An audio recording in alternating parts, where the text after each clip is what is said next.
the role of leaders in national transformation. Many times when we hear the word leadership, we don't think about ourselves. We think about Ayade.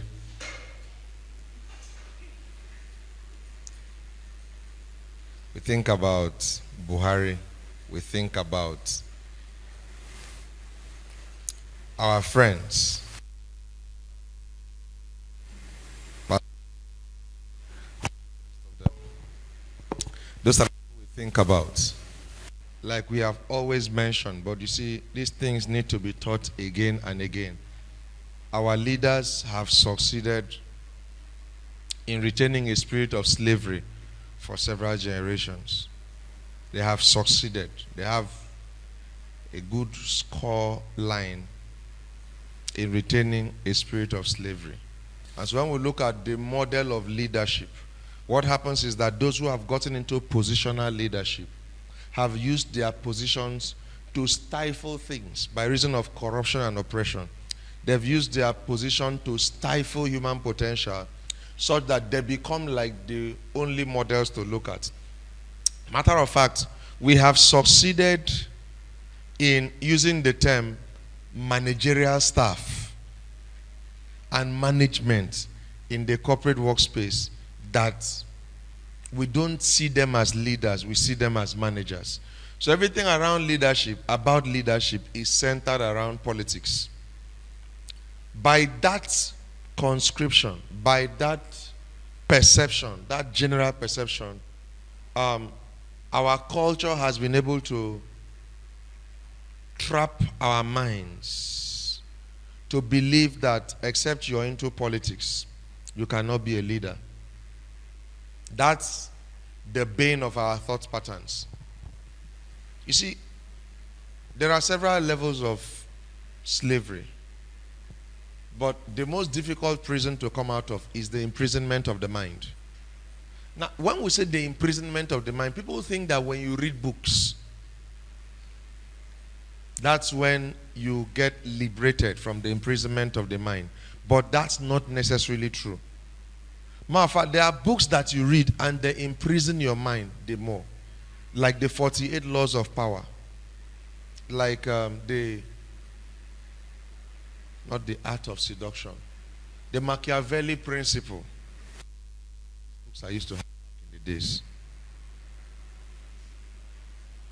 The Mafia Manager. So those are good books for some people, but it imprisons the mind.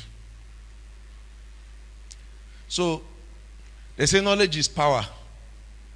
Well, perverted knowledge is depression. And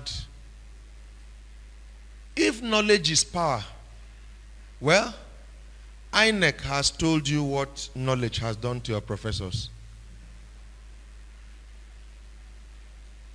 That in itself, the people are not bad. But the quality of knowledge that they've been indoctrinated with over time did not infuse into them a sense of conviction. And that's because they don't understand leadership. Because a spirit of slavery is easy to break because of survival. And so you begin to see people who have been kept trapped for many months without earning money. And then they send them into places. And then they use them as pawns. The same aggressors who manipulate your mind and keep you, many of them have lost their colleagues. Many of them have lost, their children have dropped out of school. It was told me how that some academic doctors were taking their PhD certificates and going to meet people who were doing business to give their certificate to loan them some money so that their children could feed during the strike. The same people who put you in that condition, after a while can still come back and give you money that will not feed you for more than a month and make you to compromise your convictions because you didn't have any. Why? A curriculum of slavery is what has been given to us by our colonial masters.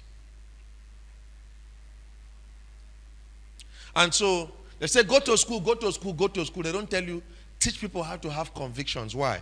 Go to school and be trained to come and be a slave of the system. That's why leadership cannot be taught in school. If they tell you they teach leadership in school or anywhere, it's a joke. They can teach you leadership principles, but they can't teach you leadership. And the unfortunate thing is that they can't even teach leadership principles as it were now. Who are the people who are going to teach leadership principles in our formal educational system now? Who are the people? So that's the problem. And I need you to understand that, listen,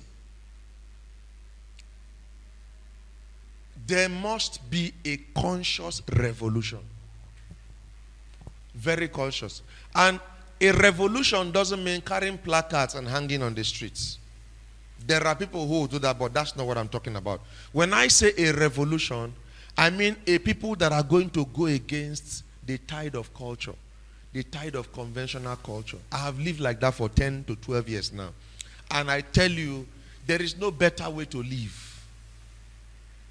in these days and in this world that we live in. You can see the hypocrisy of nations. Listen to me. I've said this before and I'll repeat it. The tide of everything that has happened in America in the past 4 to 5 years has replicated itself in Nigeria. What you see the nations playing out is a script that some people sat down and designed. Everything about the impoverishment of people, making people not to earn salaries and all of that. Go and look at YouTube, look at the news. You will see these things happening in several nations. These things aren't new. The fact is, they gave you a curriculum that shaped your social fabric.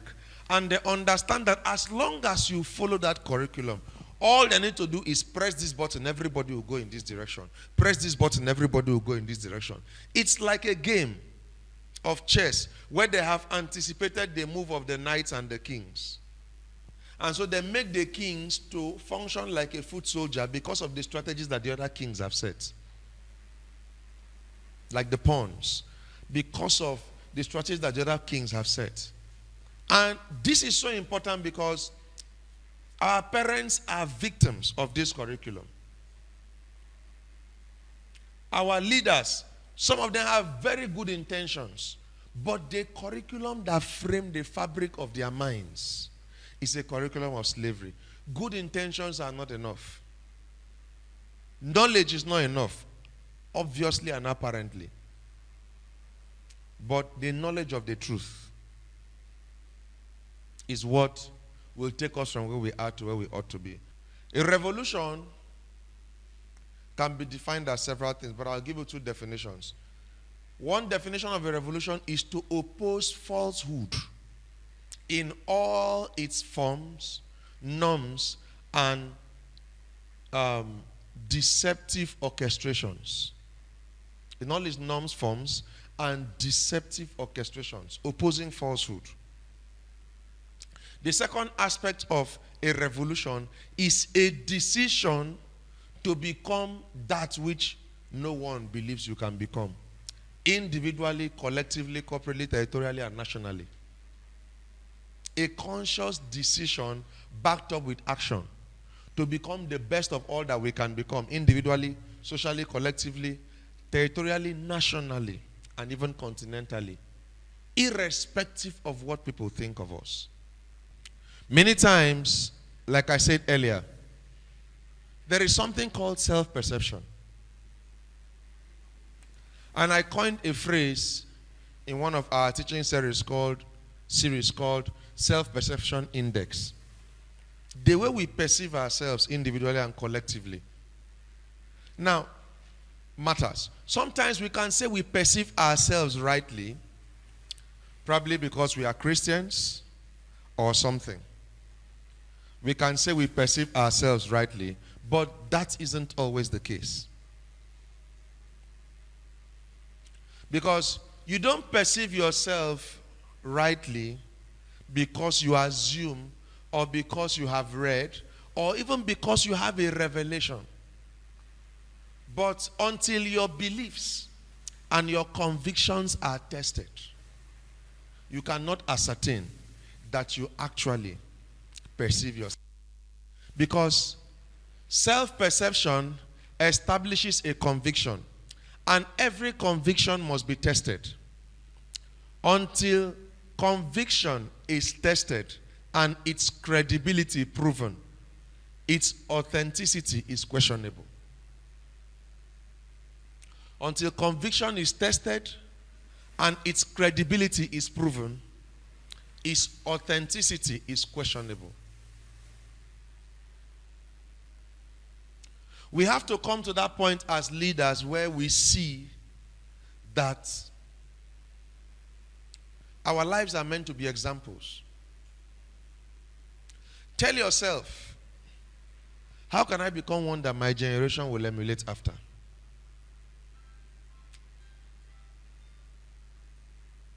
Like I always say, unless you're willing to die for something, you are not yet a leader.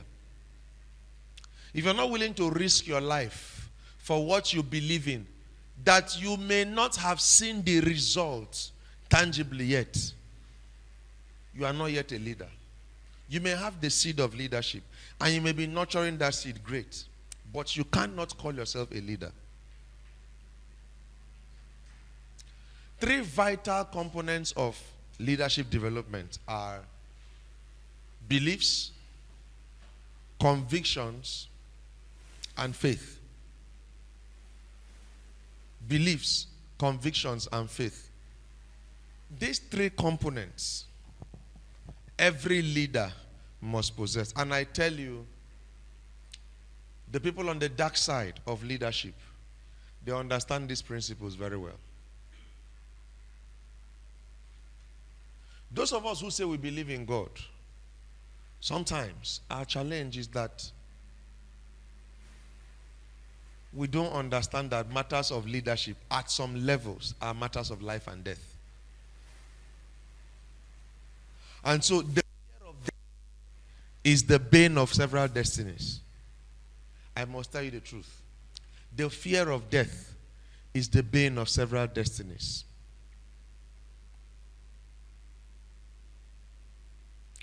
Do you know that your vision, the pursuit of your vision, can cost the lives of many people? Do you know that?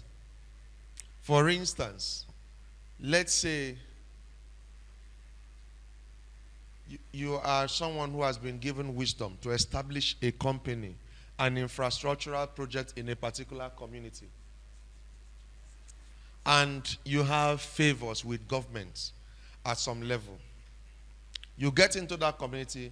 Because of your connection to the government, you go through several procedures. Now, that place where those industries are meant to be built, I'm citing an instance. That place is a land that belongs to a particular community. So people's livelihoods, some people, it's their grandfather's land. It's a transgenerational inheritance for several decades. All right? And so when you go there and begin to build, whether as a government, as an individual, or as a corporate entity, what happens is, number one, you are displacing people. And maybe because of your connections with the land, with the government, they just did some settlement that isn't actually right in terms of, if it were to be done at the individual level, maybe the remuneration package for that particular property would have been higher. But by reason of your connection to the government always has their way. They will know how to wangle their way around it and then give a little remuneration, thereby costing those people something. It's going to cost those people a whole lot. All right? And so, as a result of that, you have cut off a people's livelihood. Some people in that family will need to suffer because of your decision. They will need to suffer. And they will need to go through some rigorous sessions of crisis for a season. Because they've been displaced. You may have interrupted their family plans and their communal plans. You may have disrupted their source of livelihood if they are into, of course, agriculture. Or even when it's even property that they were maybe giving out for rent, for lease or something. So that vision is meant to birth something new, but is disrupting the livelihood of a people. All right? Let's understand this, because sometimes we don't seem to realize that your rise is the collapse of someone else. Your rise is the collapse of someone else. He removes kings and sets up kings. Therefore, your inability to press into capturing and fulfill the ideal vision and purpose for your life is because someone else is high up there and is resisting you. Consciously or unconsciously. The rise into power or the rise into leadership means that there has to be a contention of several opposing forces. The rise into leadership means that there has to be a contention of several opposing forces. Look at Nigeria election, for instance. There are several forces at play, and I want to list them. Number one is hunger.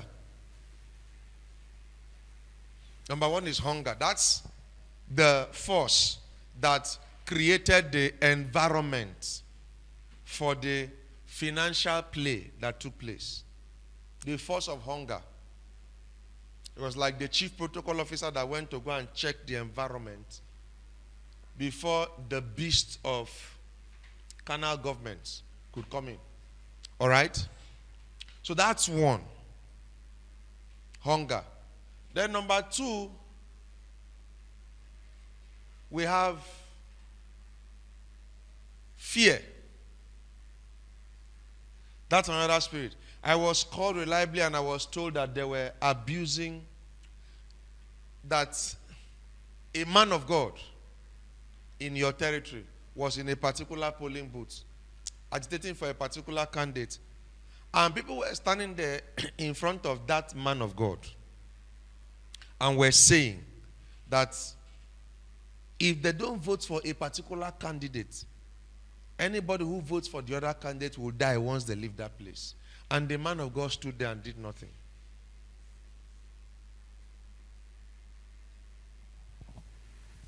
Fear. And another force that worked to ensure that it demoralized people was a spirit of retrogression. There are people who are just existing. In other words, the lack of understanding of leadership and the principles of leadership, the principles surrounding leadership at the individual level, at the corporate level, and all of that. Especially the church, the religious houses, further help to engender the chaos in Nigeria today. Did the churches emphasize to their congregations that if you take money from anybody to vote or to manipulate any process, God is going to judge you? Did the churches say that? No. Why? We don't want to lose members. We have refused to establish principles of righteous leadership as a people, individually, collectively, because even the people who are supposedly spiritual leaders that are supposed to guide moral compass, not all, but most, we have a reservation in the way we coordinate our speech because we don't want to offend. I will offend you. I promise you I will offend you. We coordinate our speech in ways that we don't want to offend. Elections will come and go. Tithes and offerings will stay.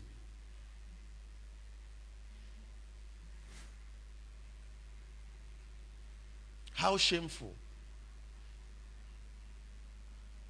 On Sunday, I'm going to tell you why I'm saying what I'm saying. It's not for wisdom for spheres. And so, there must be a generation that is willing to die for what they believe in. Matter of fact, the people who should not fear death at all are Christians.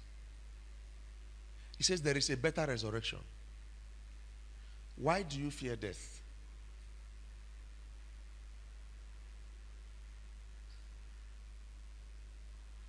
Because fear has been a weapon of the oppressors to break the spirit of the oppressed. Fear has always been the weapon of the oppressor to break the spirit of the oppressed. You who says you know how to pray, how come you don't believe God can defend you at the polling booths? That's the problem. That's why even those who are supposed to look at us and emulate our light, our culture of light, are reluctant to do so, because we say we believe in something, but our convictions prove the opposite. And so we need leaders. And let me tell you, a very wise, sharp guy that didn't go to your university and your secondary school and all these things. His name was Jesus Christ. He used 12 to transform society. You cannot establish leadership without, first of all, in the society, without, first of all, establishing leadership in yourself. All right? Now, let's go deep into understanding leadership.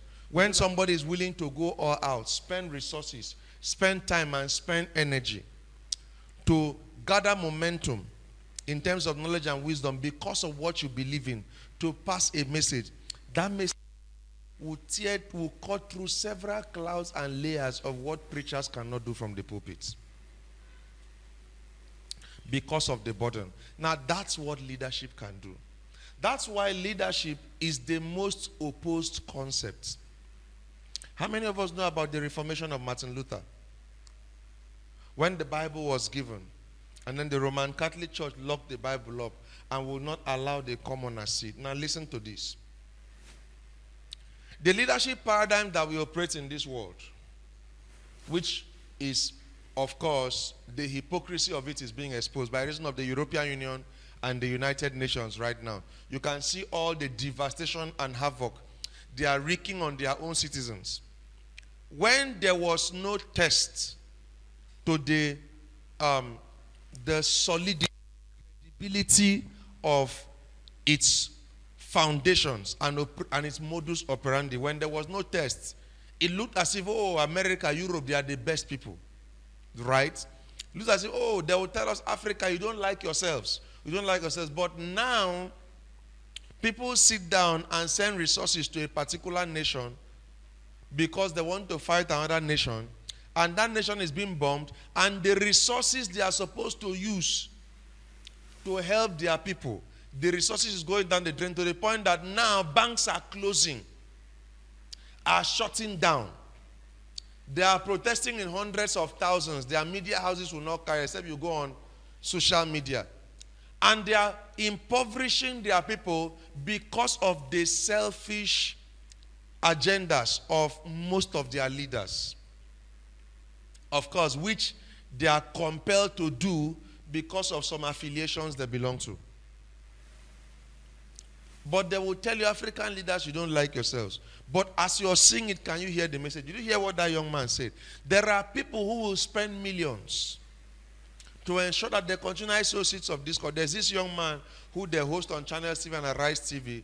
I've forgotten his name. Because of the sensitive nature of his person and his religion and tradition, I don't want to call the name and all of that. I don't want to go deep. But he's a party stalwart. He's very good at criticizing things outside the point. He criticizes things outside. And he's very comfortable financially. And you wonder, who is the person giving him money to always come and talk nonsense to keep sowing discord? There are several of them like that. There's one. I know. You see them on. They are always sowing discord against the candidate progressive. I mean,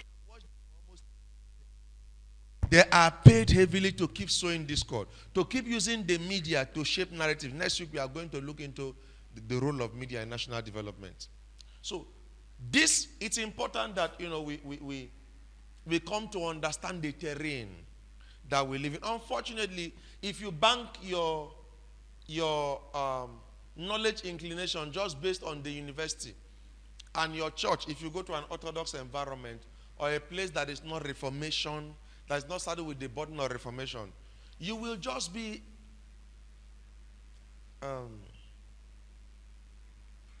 a slave in hopes of oblivion. You just hope in nothing. Your hope is not hinged on anything because you don't even have a sense of direction. And that's what we are trying to obliterate from our generation. You cannot have a hope that is anchored on nothing. You must have a hope that is anchored on a righteous conviction because you have wisdom to discern the direction that you're supposed to go. Are we here? So briefly, let's look at this, the role of leaders in national transformation. We'll just go through this curriculum very short. Let's look at leadership. We'll keep looking at leadership forever, so it's inexhaustible. But we keep bringing out new definitions per time to help us. So, what is leadership? It's the act of consistently becoming one's original self for the purpose of maximizing potential and purpose. Consistently becoming yourself. Once a new day breaks, be uncomfortable with who you were yesterday. Once a new day breaks, be uncomfortable with who you were yesterday. If you live like that, you will offend a lot of people, but righteous offense. And it's a good thing to offend people because you're making progress. Say with me, it's a good thing. To offend people because you're making progress. You don't like me anymore, right? I understand. It's a good thing to offend people because you're making progress. We use the word outstanding, excellence a lot, right? Be outstanding. You have children, your parents, be outstanding. But every time you want to break outside the box of the mental frames of your parents, they ask you, why are you going in that direction? The same people who say we are spending money, you make sure you take first. Once you go outside of first within the confines of the educational sector, the formal educational sector, you want to become first in a certain direction that they are oblivious to, the facts and the reality surrounding that realm, they begin to question your motives. And they question your motives from a perspective that wants to let you understand how insufficient your generational paradigm is to your ability to fulfill your aspirations. They try to make you see yourself from their lens. And when I say your parents, I don't just mean your biological parents. I mean your uncle in the village, your friends, your loved ones. Say with me, loved ones. Yes, your loved ones. People who love you to your own destruction. Not because they are bad people.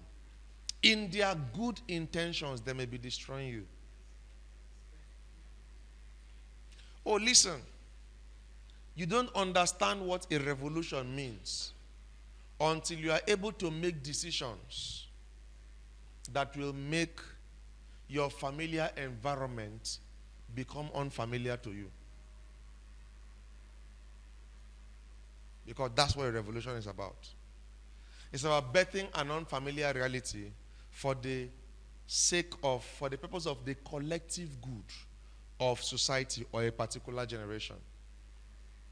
You must first be rejected before you become accepted. If you are craving for acceptance in the world of men, you will never fulfill destiny. You must first be rejected. So, leadership is the ability to stay true to one's convictions, which must be established on moral and noble intentions in the midst of opposing forces. If there is no opposition, your conviction is. There must be opposing forces to test your convictions that towards noble intentions. So your intentions are noble, but they are being opposed. That your convictions must be tested based on the fact that you have noble intentions, proven by wisdom, because they may be noble to you, but may not be actually noble until they are proven by knowledge and wisdom. Now, when you have noble intentions, and you are sure, and then you have convictions that that's what you were born to do, that's where you are meant to be, and then they come to put you under pressure to say no, and you say, I'm willing to die for what I believe in, that's when your leadership is born. Oh yes, some of us don't know that Cross River State we have a heritage of leadership. Outside of the fact that the first professor in Nigeria, the first inspector general of police, and all of these things came from this region. Many of us need to go and research history. Many of the first came from here. The first Nigerian boxer, good one, was from here. So we even know how to fight very well. Yeah. But guess what? That we could resist and come out of slavery and break the beach, the shores where they used to pass, that in itself, physical oppression, conquering physical oppression. Because many people had to fight against their fathers who were chiefs that were slave traders. All of that proves that we have a pioneer spirit and we have a leadership spirit. These were opposing forces that we had to conquer. But do we still carry that mentality today? That we are supposed to conquer opposing forces? Unfortunately,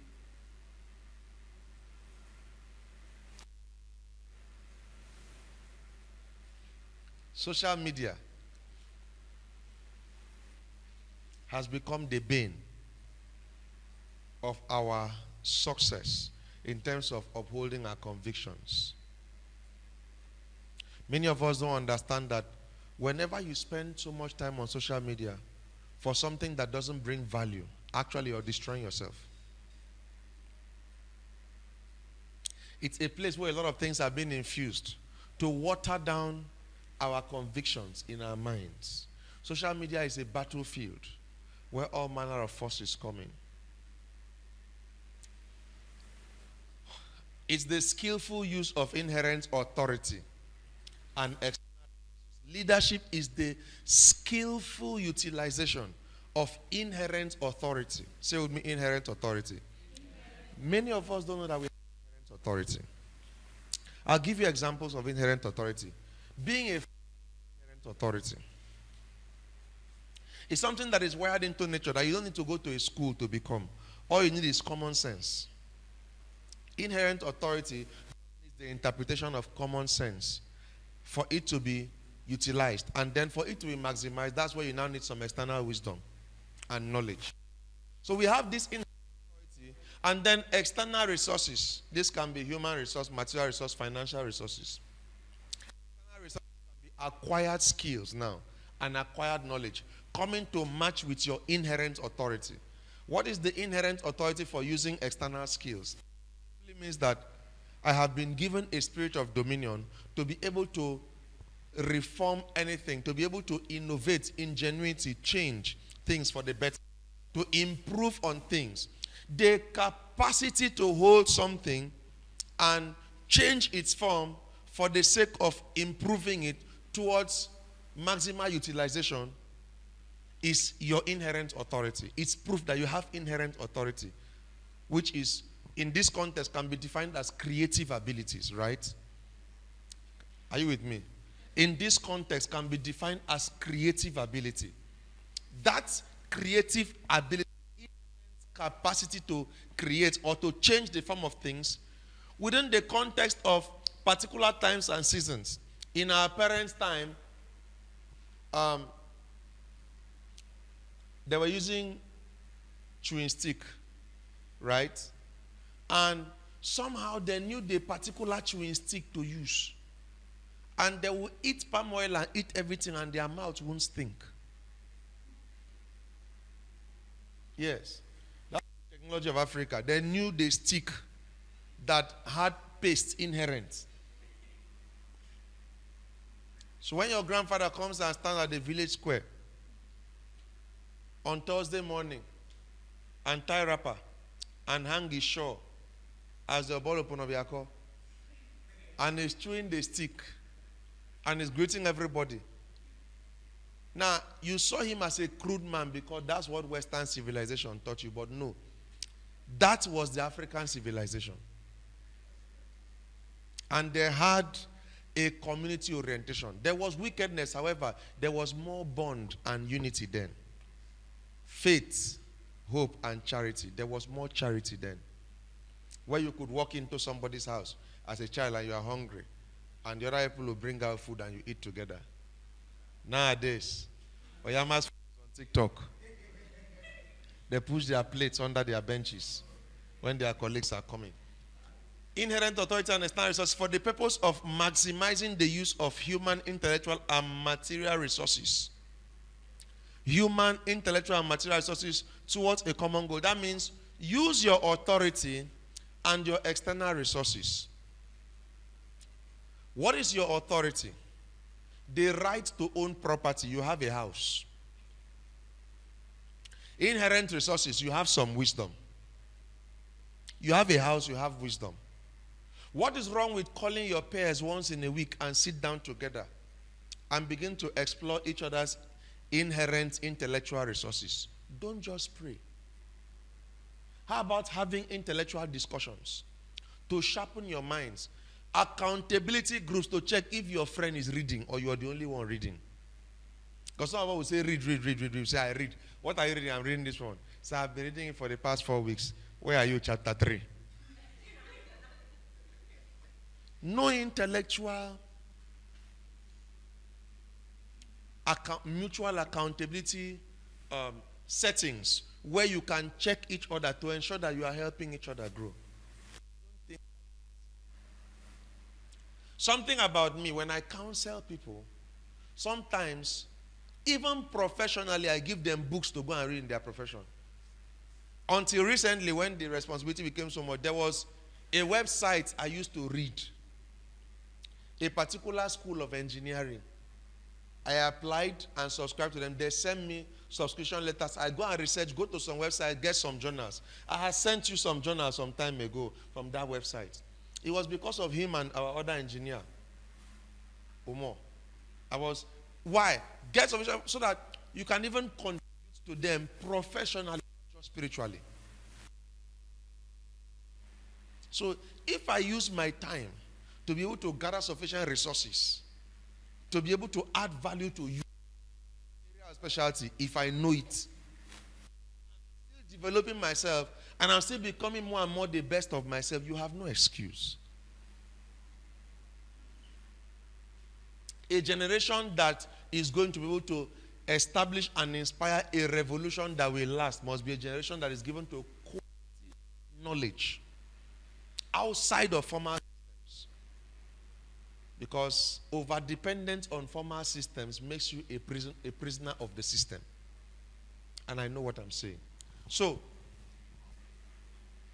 it's also the act of self-discovery and the utilization of knowledge and wisdom, thereby setting a standard of function towards collective intellectual and societal progress.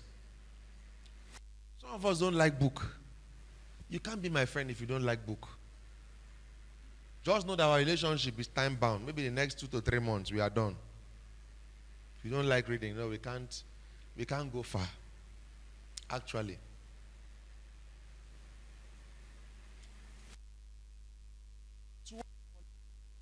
Progress. Now, when we had the conference, the Nexus, the engineer who spoke on light, right? He talked about a forum called Royal Institute of England. It was an informal setup of intellectuals together and decided to form a hub. People who have ideas, bring the ideas and come, and then you present a paper on your idea, and then you can meet some other people there, get some more resources to sharpen you, and power the idea, and then they will carry you and present you before the government. So that the government can now begin to see how they can fund the idea for the collective good of society. And that was how who? Michael Faraday. That was how Michael Faraday came to limelight. He had to pass through that system. It was an informal system. He went to school. But if it was just school he went to, he would have died. That idea would have died. There has to be informal systems like that that can nurture ideas with professionals being around there. And some of you are looking at your professors. INEC has told you something. You start forming the systems. Stop looking at your professors. You to go to school and become professor, if that is the area of your calling. And if not, stay and form ecosystems within the context of your domain, your intellectual domain. All right? All right? Towards collective societal progress. We must come to that place where we consciously acknowledge the need for hubs. Say with me, hubs. You know, everybody says tech hub, tech hub, tech hub. Tech is just one. We don't have management hubs. I was discussing with somebody who came to see me today, and I was talking about us having a fellowship of kingdom CEOs in the territory, meeting like once in 2 weeks for 2 hours. We're just discussing. So we can meet, discuss ideas, begin to talk about challenges, and begin to profess solutions. After that, we take a light breakfast and everybody goes. Just like that. No preaching, no prayer. Just thank God and sit down and discuss. Rack the minds so that we can influence perceptions. And I said, now travel, when you come back, let's sit down and draw up a plan. And let's begin to initiate it. I'm a CEO of Misra. And I'm already thinking for the collective good of society. You have this business you are doing. All you are thinking about is how to go and build a house in your village. That is the problem. Society does not improve because you develop yourself alone. We are called a society for a reason. You see, you may think you are better than the politicians, some of them, until you understand the meaning of selfishness. And then take time to probe your own values. Because some of us are selfish to our own detriment.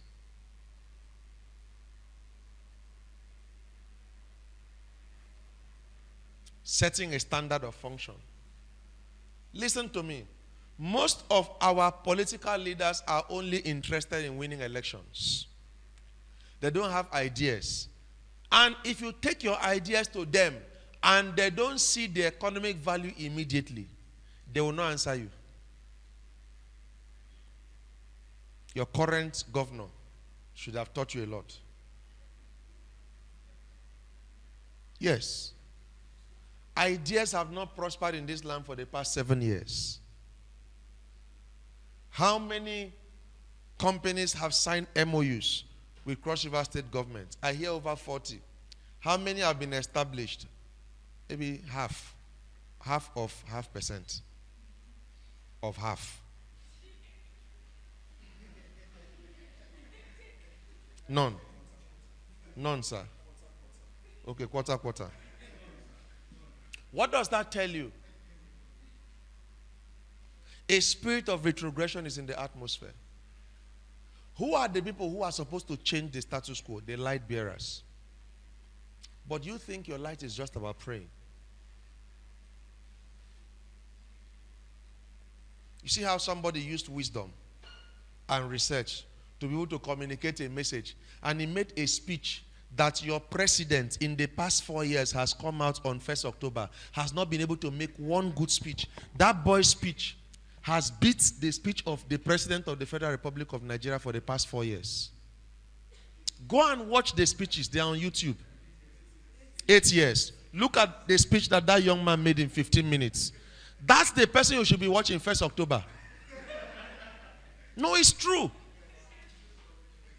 Now, that young man is a young man. Look at his face. That young man doesn't look like he's up to 40. That should tell you what is on your generation. That should tell you what is on your generation. Somebody make a speech for 15 minutes, and I look at this speech, I say, no. The people who fellowship with me must listen to that speech. I don't just play anything around here. And the GCFR, Commander-in-Chief. Listen, even if you are faking it for the sake of giving people hope, so that there will be no violence, fake it and produce that kind of speech. Yes. Even if you are faking it, for the sake of what? Peaceful habitation of the several tribes. 15-minute speech. And let me tell you something. You can do much more than that. You just have to give yourself to knowledge long enough. That thing is more important to me than any money you can give me in the world. I'm not interested. What value is money in your big bank account? So much money without value, shaping ecosystems through the conscious transaction and development of people for the good. That thing in the bank is paper. If it gets burnt, it's even digital money. If the software that they use for digital money crashes globally, all that money you are banking hope on is done with. What happens? Do we really think far that this digital money can crash? And if it crashes, what happens? All that 10 million you are saving just goes. In the end, it is the value in people that has shaped them so that they can consistently generate value over time. That is the real value of currency. So people are slaves to money. They give you 1,000 naira, you go and vote nonsense. It shows the level of the destruction of the minds of people. You want to come and build economic systems here, they will collapse. If those kinds of people work for you, your company will fold up. Don't blame witchcraft for companies not prospering in your society. The same people who are supposed to pass the policies, they consciously ensure that they retain some kind of mental patterns in the minds of people by refusing to improve on the quality of our educational systems, formally and informally, with most of the church aligning by keeping itself completely religious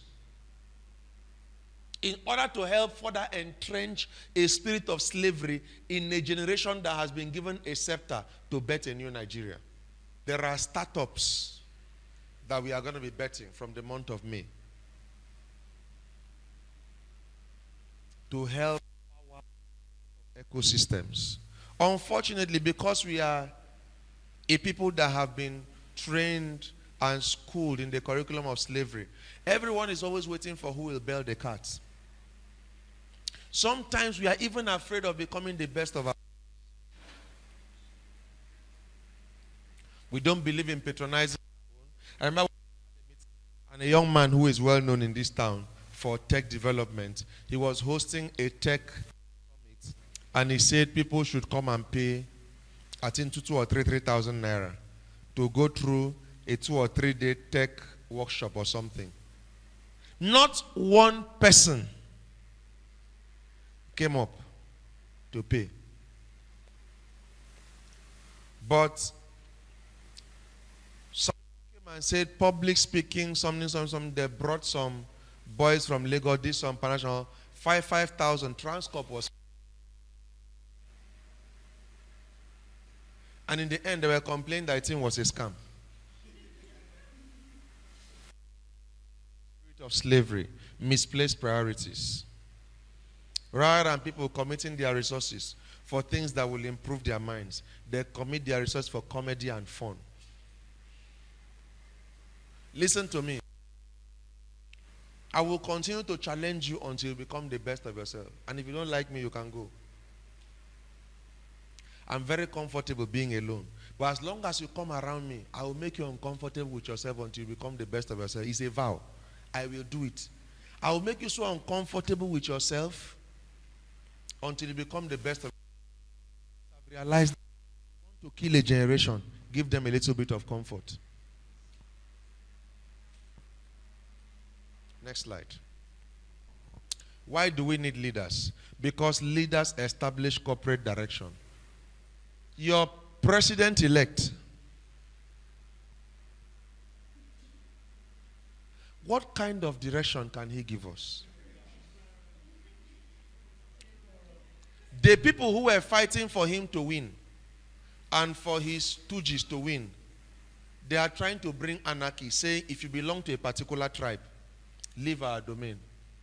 That tells you the mentality of their leader. Is that the kind of person that will be able to give our nation corporate direction? Look at the indices. By their fruits you shall know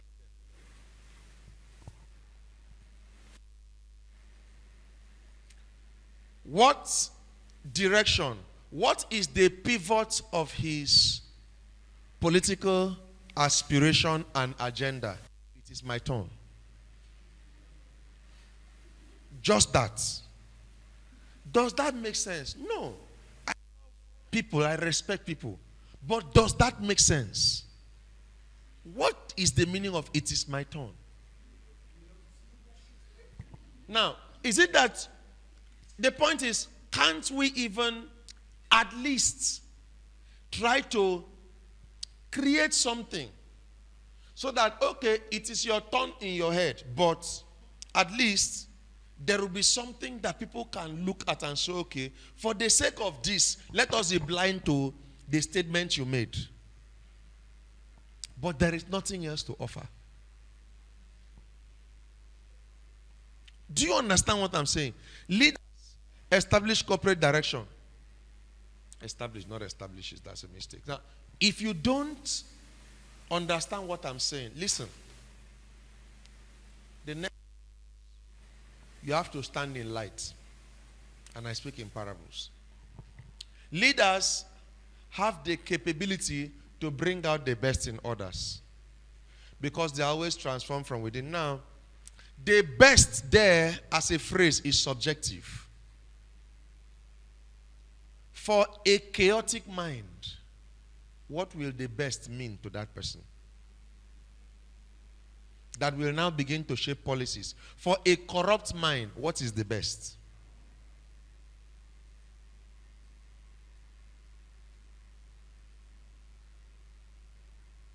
What is the best? In other words, they bring out the best. I didn't want to use the word and also the worst, the phrase. I don't like putting worst around what I write.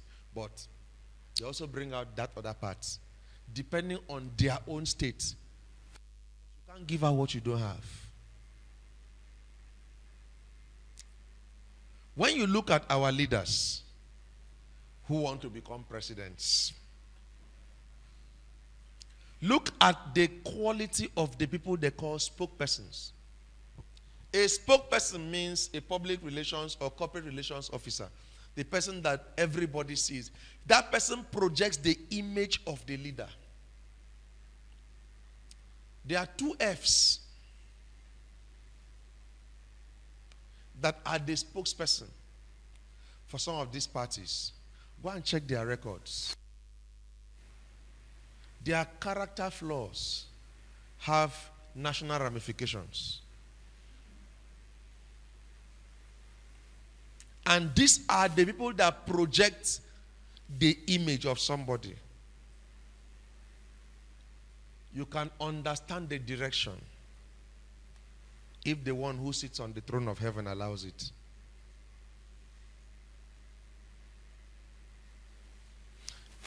Deep. You are leaders. Don't just look at things on surface value. Think deep. The destiny of a generation is at stake. You cannot be quiet and silent about it. Leaders are meant to bring out the light in the midst of chaos. There's been so much chaos in Nigeria over the past years. We need leaders who will be able to bring out light. If you watch that kind of video and you are in a depressed state, when you wake up, you feel refreshed. You feel better. Those are the kind of messages we need now. Not, I know some of you don't like me. I know some of you didn't vote me. Not that kind of nonsense. You know the unfortunate thing? Many people who are supposed to speak are not speaking.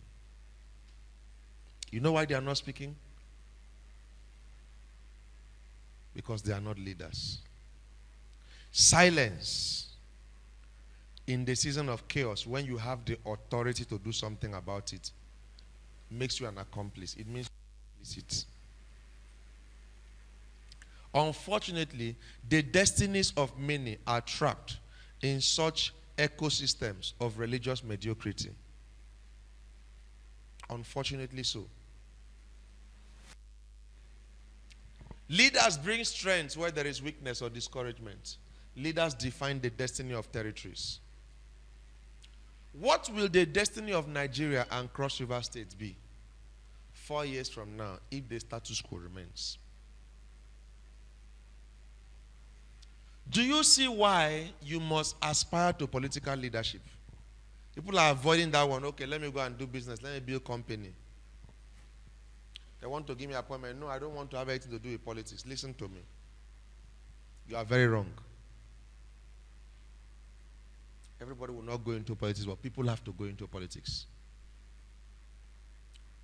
That you don't believe in something doesn't mean that your beliefs are righteous. Your beliefs may just be forged from the place of ignorance because of lack of wisdom of the times and the seasons.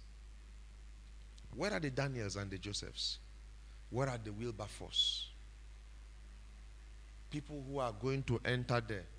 In the midst of opposing forces will stand their ground. Wilberforce died 3 days after slave trade was abolished in the UK. He lived for something. He's in the cloud of witness today. He fought it with his life. Unnecessary pleasure orientations is the bane of a generation. What are you fighting for with your life that you can fight for the next 40 years? You don't make a mark because you fight for something for 1 month. Some of us don't have anything that our hope is anchored on. Just in case you don't have a vision. Your friend or somebody that has a vision now, you've not discovered yours yet. Or God may not even give you a personal vision, but we want you to align with some other person's vision. And then over time, by reason of testing your faithfulness from there, we'll now give you something to pioneer. Pioneering is not easy. Are you giving yourself so much to that thing that you're supposed to be a support system to? At whatever level. Because what they do is they try to water down our ability to be tenacious in the midst of the storm, not me. And you see, the key is don't take reputation, throw it at the back of Lemna, and rest. Once you can throw away, discard reputation, you will be willing to go through anything to prove your convictions. It is reputation that makes men fall. And you see, people who overesteem self-reputation actually never become people that release transgenerational impact. Because that thing has to be tested. There are many reasons why we need leaders beyond this. Many reasons. Your family will not be liberated if you don't rise. Somebody has to rise. Oh, you are working. You have to tie your stomach most times to send money home. You have to cut off your pleasure and bear the burden of the family to some degree, at some level, based on wherever you are at the moment. That's part of leadership. Assumption of responsibility. If you don't assuming responsibility, rather, if you don't assume responsibility at one level or the other, your leadership capabilities cannot be tested. Responsibility, stewarding responsibility is the true test of leadership ability. You have to come to that place where you understand that at every point, ask yourself, what responsibility am I carrying? You may not have money. Can you carry intellectual responsibility? When people have psychological disorders, they come around you. And you take time to develop yourself so that when you give them wise counsel, you can calm their minds down. You take time to develop yourself. That when they come around you, you always have something to offer that will make burdens be lifted. That's taking on responsibility. That's leadership. We need leaders because leaders solve the challenges of society. Next slide. Leaders shape the nomenclature of societal ecosystems. Do you know that the quality of knowledge you have by reason of your education, formal and informal, your exposure, formal and informal, your relationships, your cultural, your understanding of several cultural contexts. By culture, I mean both traditional culture as well as contemporary culture. Your understanding of these several aspects of life will make you to begin to release knowledge paradigms that begin to frame things. Yeah. It started from studying, developing myself, committing myself to certain ideals. And today, there's a leadership organization in Cross River State that is founded on light and truth. That is forged from the place of convictions for the better and isn't rooted in any artificiality, but authenticity, proper discovery of self towards maximization of destiny. It started from building knowledge, reading here, developing here, committing myself to several wavelengths of wisdom and all of that. And that, so we begin to shape societal ecosystems. And we are still expanding. And we are being innovative about our strides for invading formal institutional systems, formal educational systems rather. All of that is because that's what leaders are meant to do. Leaders shape a civilization. Today, Vladimir Putin is in his time built the highest arsenal of nuclear systems. The arsenals of nuclear systems. The highest. Why? He anticipated that there will come warfare at a particular time where they will want to destroy them. And he began to prepare. So, the military architecture of Russia became very solid with their several infantry brigades and all of that. They have a posture that has prepared them for warfare at global levels. He has shaped the nomenclature. He has also reframed the culture of the people because now, because of the opposition that Russia has witnessed from Europe over the past several decades, the educational curriculum of the formal educational institutions of Russia has changed. Go and listen to his speech where he was talking about a lot of their institutions were not doing PhD. They stopped at masters. He was now saying, now need to begin to do advanced degrees because they can no longer go to the West to go and begin to do those advanced degrees. Begin to shape the formal educational nomenclature. The institutional framework began to be reshaped by reason of the leadership of one man. For the sake of, retaining their territorial sovereignty, everything around their economics ecosystems, they are all changing. Dynamics of relationships, geopolitical relationships are changing. Now more Eastern nations are becoming aligned because of the singular act of one man standing and opposing the deep states of the NATO, which is America and, of course, Europe. Because of that man's decision, Arab nations are beginning to form leagues. Now, whether it is righteous or unrighteous, I'm not going into that. Does it have prophetic implications that we are in the last days? Yes. However, within the context of the leadership framework, it had to take strategic decisions to make some things to come to pass. Now, that is on the other side. How about us also taking strategic decisions as leaders that is also going to have strategic prophetic implications for the better? How about that? I listen to world leaders a lot. Those strategic ones. I write out the speeches they make, the ones that have sense, of course. I write out their speeches, sit down and analyze their speeches and go through them. and I see optimal value. And I begin to realize, okay, African leaders don't talk like this. Why? Why is it that African leaders don't talk like this? Is it tied to the assassinations of the CIA and the four systems? Okay, so the blood of those who have died by reason of past assassinations, will we let it just go for nothing? We check all those things. I'm not a military man. But I realize that when it comes to leadership, the pastor, the imam, the preacher, the apostle, the prophet, the political leader, the economic leader, everybody is going to sit at the round table. Everybody will sit together and make conscious decisions. So how can we reshape the nomenclature of our formal education systems such that we can begin to have things like the military come and bring in some of their wisdom into the marketplace? Because that's what they do. There are institutions in the West where they send people to go and study strategically those who want to go into politics. People like Mike Pompeo, the former Secretary of State in Donald Trump's administration. He will tell you he went to West Bank, which is a military institution, but it's not just, you see, they call it military and policy studies. They blend military with policy. Why do they do it like that? So that there is a collaboration between the political thrones, the military thrones, and also the economic thrones.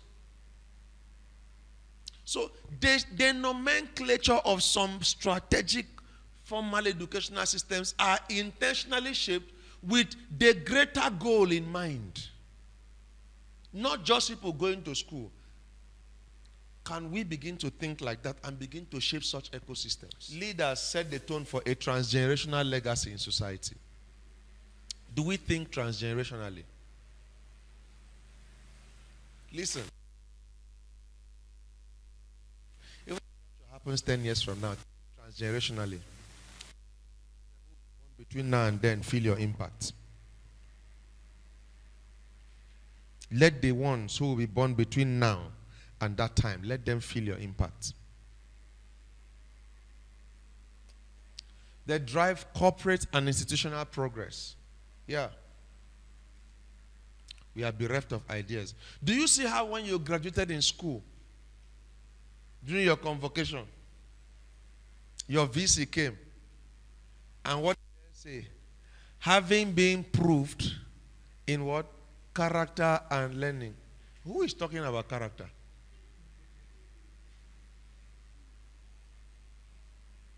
Right? They say what? Character and what? In reality, you are not supposed to learn without learning in the place of character.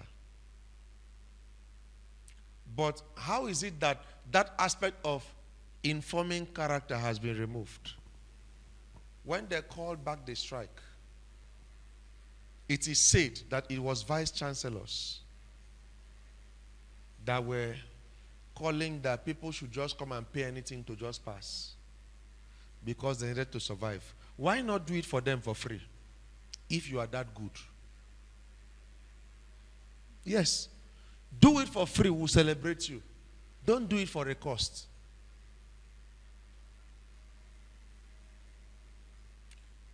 And so institutions and policies are bring out the beast in man. After starving them, like putting a dog in a cage and hanging a bone outside the cage, we are spending 200 billion, 300 billion for rail projects, this 100 billion for this project, and give them 200 billion for the reformation, restructuring of the formal educational system in the whole country. No, but you can spend 100 billion for a rail project from one state to another state. Rail that will take 10 years to recover the funds, and yet we haven't even seen the rail.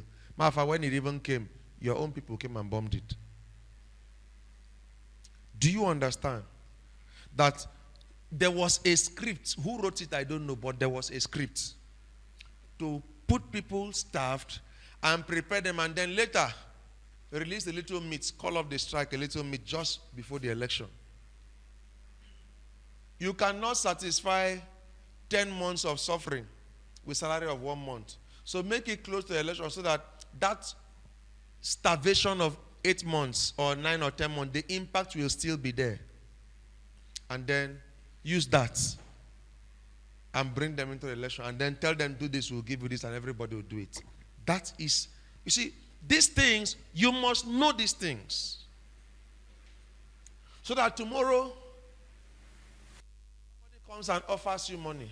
And you tell the person, if you don't take this money, I'll spit in your face. Get out of here. Get out of here. I'll die with my integrity. How much money do you want to offer? Is my value $1 billion? Created in the image of God? $1 billion. Of course. Listening to the gospel where they tell you, take it, take it, take it. You will keep taking it. The quality of our leaders define and determine the nature, power, and potential of any society. Listen, aspire to leadership. Aspire to leadership. Aspire to leadership. Resist the temptation to dwell on the path of least resistance. These people are bad people. If you go there, I'll compromise. Stay in the midst of a praying team and go and walk in that place. One of us here, he was in the JCCF. He got in the ranks, and then he got involved in the student union government. And his colleagues in the JCCF, they said he has backslidden.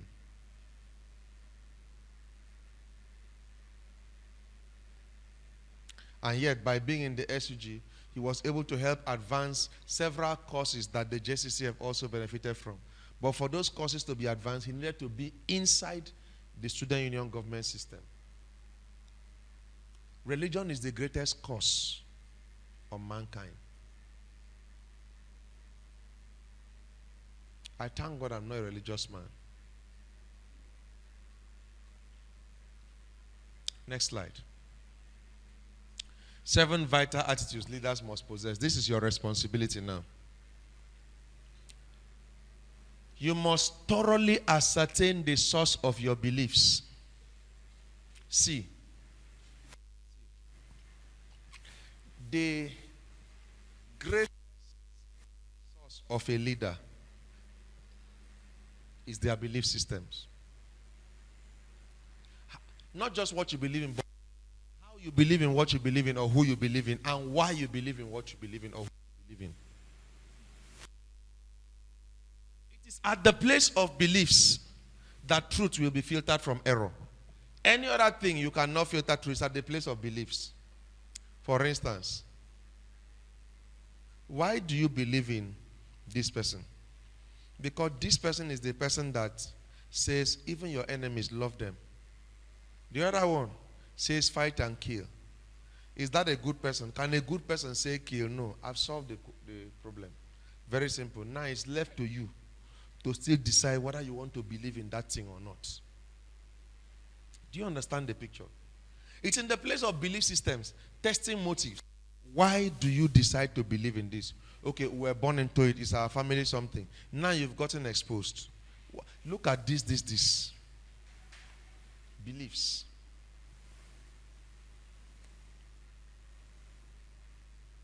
What is your concept of wealth? Is it having 100 million in the bank account, or the righteous utilization of resources while consistently generating resources? If it is having 100 million in the account, it will definitely bring pride and tyranny. Leaders must possess a spirit of integrity. We keep growing from one level of integrity to another level. Possess a strong conviction about their ideals. You must possess a strong conviction about your ideals. Listen, never commit to something that you don't fully believe in. That includes fellowshipping around here. I don't want to waste anybody's time. If you don't believe in the vision of this environment Maybe just come as a guest when you have spare time. I believe in people, but I'm not looking for the crowd. I'm looking for people who are going to be willing to bear responsibility. Let's take on the responsibility of our generation together. If you don't believe in a thing, don't commit your time to it. Your time is must be life's most treasured resource. Your time, you will never get it back. So let me not waste your time. Maximize it. All right. But if you believe in it, then when you come around here, make things and go and sit down with them. Sit down with the knowledge that you get from here and let it enter deep into you. Spend nights, sacrifice food, go on water, snack, something. Because sometimes when you yawn too much, your bed is calling. Push the bed aside. Some of us can work for money for many hours, but we cannot sit down and develop ourselves for many hours. In the place of study, listen to message, taking notes, research. We are lazy there. But the other one is the spirit of slaves.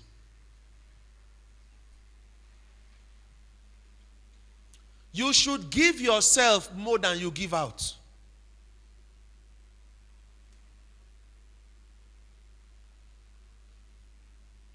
You should give yourself more than you give out. It should be from the abundance of your knowledge reservoir.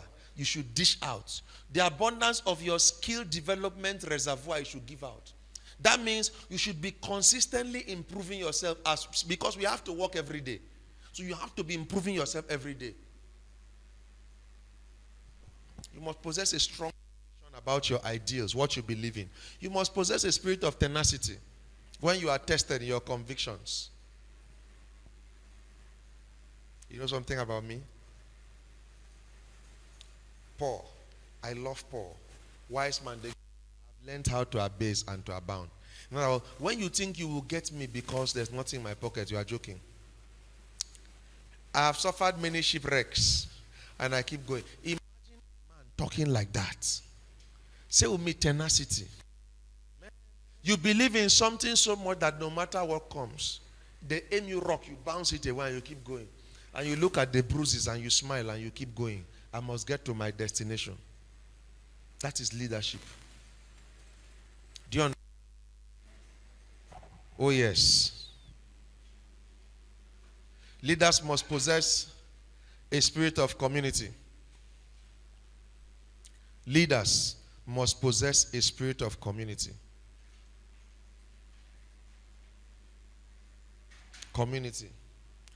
You see, something I learned from Dr. Miles Monroe. Many of us understand this. I'm still growing in it, but I've been practicing it to some degree. And those who are around me. The moment you are called into leadership around me, I learned to give us a corporate mentality. Many of us, the reason why we will not go very far is because we think of ourselves a lot. The Bible says, let this mind be in you, who esteem others better than themselves. It is for the burden of others that I weep, not for myself. I'm very okay the way I am. But for the burden of others. The reason why we want to build very big organizations, business and all that is for the sake of others, not for ourselves. Now, a spirit of community is what gives you the ability to pull down heavy weights. Two heads are better than one. You see a lion catch an elephant. When a lion wants to pursue a hyena and all that, he can pursue it alone, one or two. But when he wants to bring down an elephant, he will make a sound. So we make a sound. He will make a sound and call all the brothers. Say, oh yeah, all of you come. Come together.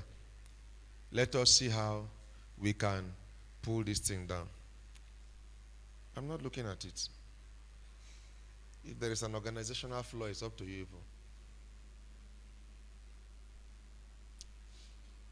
So, a leader will call others and say, come, let us bring down this elephant together and let us share the loot. Yeah. Some of us here, we grew up into stature under this environment. But when we want to do something, I saw all of you come, let's pray together. Let's pray together. Yeah, that's how we take on giants. It's the culture of lions. It's the culture of kings. It's a spirit of. Some people, you are expecting a breakthrough. And because you don't want your friend to have money, you don't tell the person. You don't want your friend to know that you're going to have money, so don't. You stay in the room and pray 21 days dry fasting. And you come and say, what happened to you? Why are you like this? Now, you would have called 2 or 3 people, let's pray together for 1 week and deal with that matter. But hey, all that money, you already have your plan, so leave it. Yeah, that's what kills us. I'm speaking about money because that's where our idol is. You can't call 2 or 3 people and say, please, see this matter. Let's pray together. And let God help us to bring this thing down. Because if they pray together and you get the money, and you don't give something that way, they will say you are stingy. So it's better to just be a nice guy. That's why we don't break even. Let me not dwell on that. We must possess a spirit of. Some of us dwell on a particular mountain for too long. You want to do things the way your grandfather, your great-grandfather, your great-great-grandfather did it. This is the way you walk in it. When you turn to the right or to the left, just keep going like this. This is innovation in every area, even the way you communicate. Even those of you who are looking for wives. There's a way you talk to women these days. You don't talk to them the way your father talk to women. I won't marry you. Alpha. I like you, talk your own.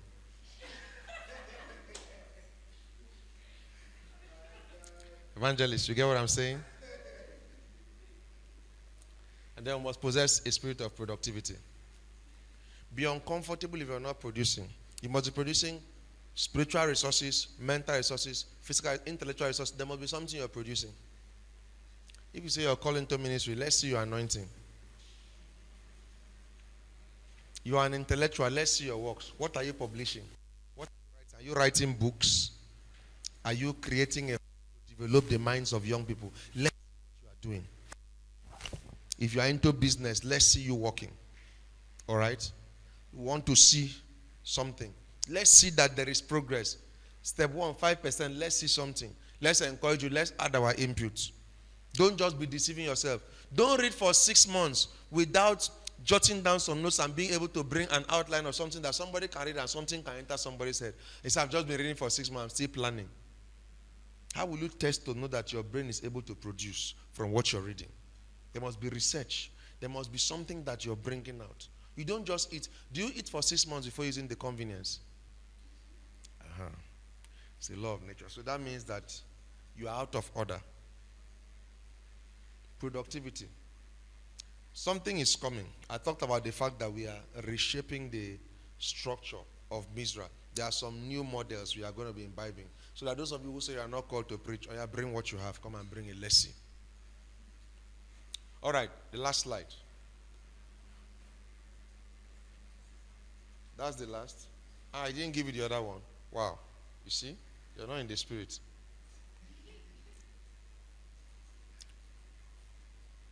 Okay. Maybe somebody's prayer is being answered.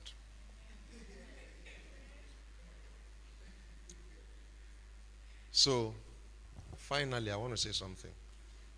You don't start aspiring towards becoming a leader at the national level when you graduate from the university, or when you find yourself in Abuja, or when you start working for your uncle's brother's auntie, who is a newly appointed minister, or when you're living in a house in Aso Rock or Maitama.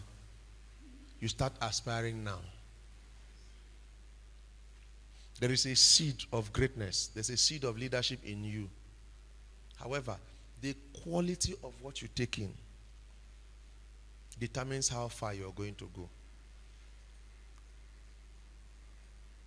If I tell you the community of intellectuals and highly spiritual people that if I say I want to say something, all of them are waiting to hear what I want to say. Some of them, they are old enough to be my father. They started working with God before I was born. and they are still working with God very well now. But I can speak, and the word I speak carries so much value and is accurate and all. The reason is because I have committed myself to what I believe in, and I didn't start today. Actively, as much as I can remember, this has been a journey of 13 years, leadership development. So wherever you are, start something, all right? Start something. We need leaders like you who are hearing these things. And let me tell you, if you prepare sufficiently enough, God can make the next level of state governors to be in their 20s. All he needs is a people that are prepared. When people are prepared, God does not look at how could Joseph become prime minister in Egypt at the age of 30 in a strange land, a land that he was a slave. At the age of 30, far back days of Egypt. Far back days of Egypt before Jesus Christ came. Thousands of years before Jesus came, he could be. God can decide to make you a CEO at 25. Over an organization that already has directors and all of that. I tell you, there's nothing impossible. I know what I'm saying. There is nothing impossible. All of those age and all those things that they put, tribe, religion, race, all those things, the people who put us where they put us have used that to imprison us for too long. Now we are wiser. Now we understand that some of those things were put there as traps to slow down our individual and collective progress. Now we understand why they are going to put talent show and bring children of 5 years to come and show their talent and give them $1 million. But I tell you that you must go to school and graduate from the university before you can earn $2,000. Now we can understand that it was all a sham. Why they can give you economic system to teach in your university that will make you have to go through a lot of rigorous processes. But there, they will put informal business institutions and people who are teenagers can go and learn and open businesses. And the policies of particular states ensure that they encourage them for their businesses to thrive. But your own leaders will not be taught to create environments that will make your own businesses to thrive as young people, but they will increase your taxes because they are coming to steal your resources. Now we understand. But you see, understanding does not mean mental assent and mental comprehension of the facts. Understanding means mental comprehension of the facts to instill a drive to propel us forward, to break the status quo.